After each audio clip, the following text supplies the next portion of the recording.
धर्मेंद्र का जन्म एक जाट सिख परिवार में हुआ था। उनके पिता का नाम केवल किशन सिंह देओल था, जो एक स्कूल हेडमास्टर थे, और माता का नाम सतवंत कौर था।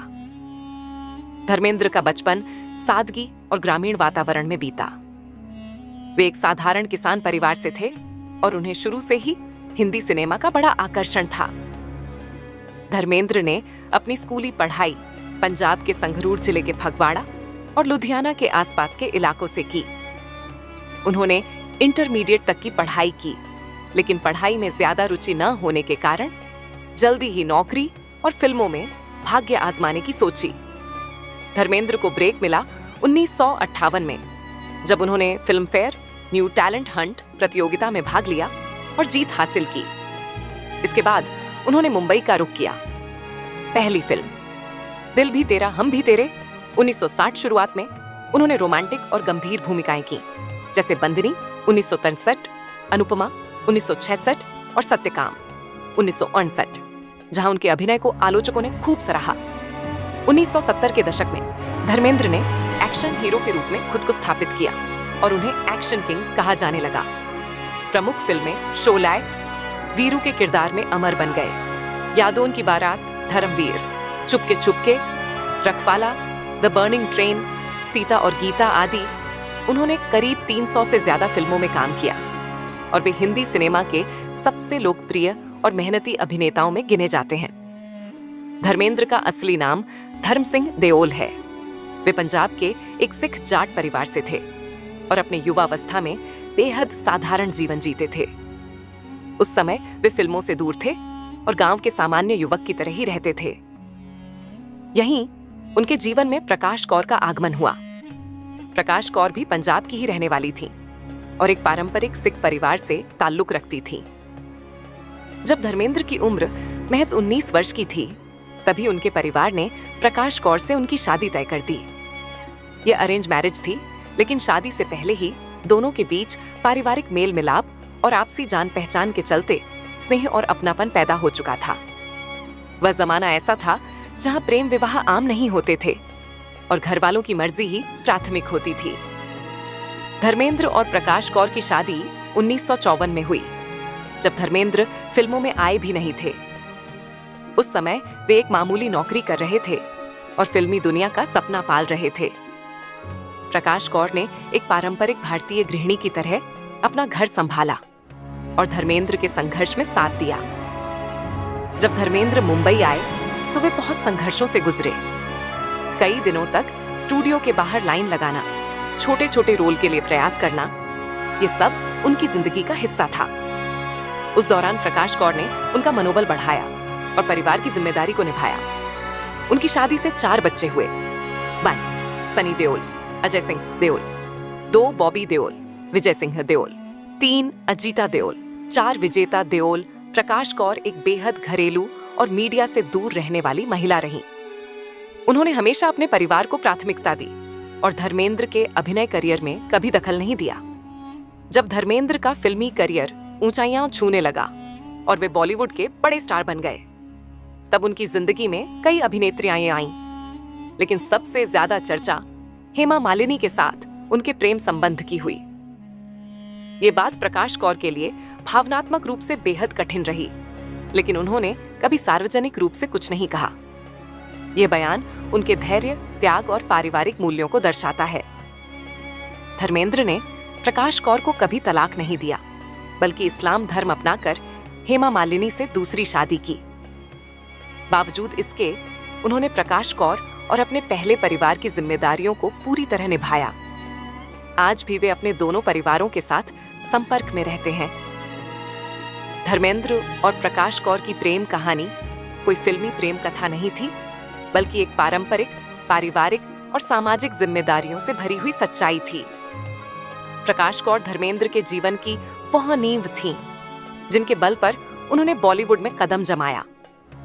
धर्मेंद्र और हेमा मालिनी की पहली मुलाकात 37 में फिल्म तुम हसीन मैं जवान के सेट पर हुई थी। उस समय धर्मेंद्र पहले से शादीशुदा थे और हेमा मालिनी एक उभरती हुई सुंदर, प्रतिभाशाली और संस्कारी अभिनेत्री के रूप में प्रसिद्ध हो रही थीं। धर्मेंद्र अपने अभिनय के साथ साथ अपने व्यक्तित्व और स्टाइल के लिए भी जाने जाते थे और उनकी फैन फॉलोइंग में हेमा भी धीरे धीरे शामिल हो गईं। जब उन्होंने शोले जैसी ब्लॉकबस्टर फिल्म में एक साथ काम किया तो यह सिर्फ ऑन स्क्रीन केमिस्ट्री नहीं थी, बल्कि दोनों के दिलों में एक सच्चे रिश्ते की शुरुआत हो चुकी थी। सेट पर उनके बीच की मस्ती, बॉन्डिंग और परवाह सबको दिखने लगी थी। धर्मेंद्र उस समय अपनी पहली पत्नी प्रकाश कौर और 4 बच्चों के साथ रह रहे थे, लेकिन हेमा मालिनी की ओर उनका झुकाव इतना प्रबल था कि वे उन्हें हर हाल में पाने को तैयार हो गए। शूटिंग के दौरान कहा जाता है कि धर्मेंद्र लाइटमैन को पैसे देते थे ताकि वे जानबूझकर रीटेक कराएं और उन्हें हेमा के साथ ज्यादा वक्त बिताने का मौका मिले। हेमा मालिनी एक बहुत ही संस्कारी और पारिवारिक मूल्यों से जुड़ी हुई महिला थीं। उन्होंने अपने आत्मकथात्मक किताब बियॉन्ड द ड्रीम गर्ल में बताया कि उन्होंने बहुत सोच समझकर धर्मेंद्र से रिश्ता जोड़ा, क्योंकि वह जानती थी कि वह पहले से शादीशुदा हैं। हालांकि हेमा के जीवन में उस समय जितेंद्र और संजीव कुमार जैसे कई योग्य पुरुषों ने विवाह का प्रस्ताव रखा था, लेकिन हेमा का दिल धर्मेंद्र पर ही आकर रुका। धर्मेंद्र और हेमा के प्रेम संबंध की खबरें जैसे ही मीडिया और इंडस्ट्री में फैलीं, समाज में इसकी काफी आलोचना हुई।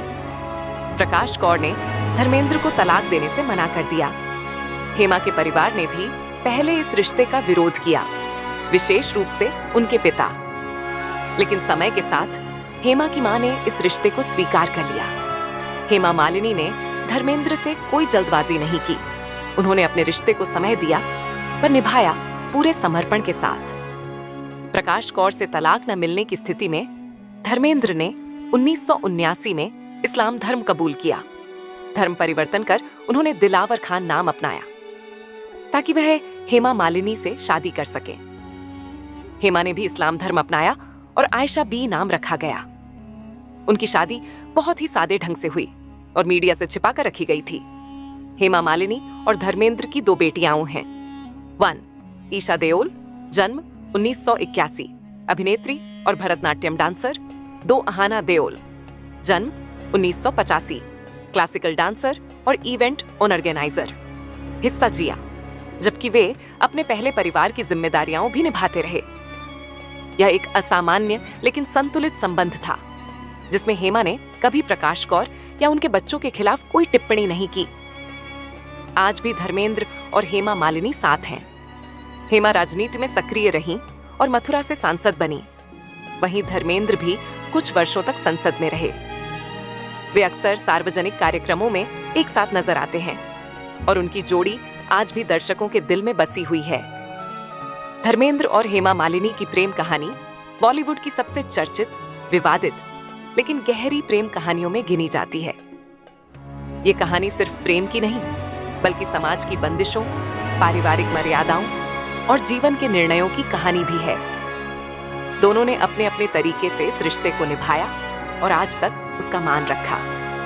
फिल्म इंडस्ट्री में धर्मेंद्र के कई और अभिनेत्रियों के साथ संबंधों की चर्चाएं हुई, जैसे मीना कुमारी, सुरैया, माला सिन्हा और सायरा बानो। लेकिन सबसे अधिक पुष्टि और गंभीर रिश्ता हेमा मालिनी के साथ ही था। धर्मेंद्र अब फिल्मों में सक्रिय नहीं हैं, लेकिन ओकेजनल अपीयरेंसेस करते रहते हैं। वह पंजाब में अपने फार्म हाउस में प्राकृतिक जीवन जीना पसंद करते हैं और सोशल मीडिया पर भी कभी-कभी दिखते हैं। उनके बेटे सनी और बॉबी देओल अब फिल्म इंडस्ट्री में स्थापित अभिनेता हैं। धर्मेंद्र जी की जिंदगी की ये सच्ची और दिल छू लेने वाली कहानी अगर आपको पसंद आई हो तो इस वीडियो को एक प्यारा सा लाइक दें और ऐसे ही सुनहरे किस्सों के लिए हमारे चैनल को सब्सक्राइब करना न भूलें। धन्यवाद।